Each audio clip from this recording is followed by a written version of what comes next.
To remove this assembly, it's simple. All you have to do is remove this push clip here, which is a screw type, but also a pry it up type. So you unscrew while you pry up, that unlocks the center, then pull out the outer piece. And at this point, you should be able to grab this assembly and slide it out that way.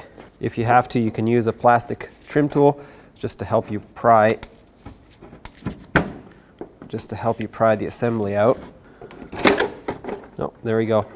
Popped right out. On the back, you can disconnect the bulbs either by unplugging them or twisting the socket and removing the bulb.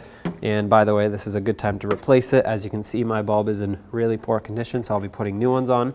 With my new bulbs installed, which are, by the way, a 3157 amber bulb for both of these, go ahead and plug them in. Make sure you plug in the right connector, because one is meant to be a marker light and the other one is meant to be a directional.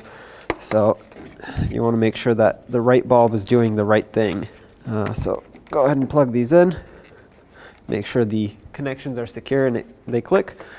And to install it, to line it up properly, there's a hole right here in the fender that has to receive this tab here, and then this tab slides into that hole right there, and of course this one goes up and over but under the fender to secure onto the headlight.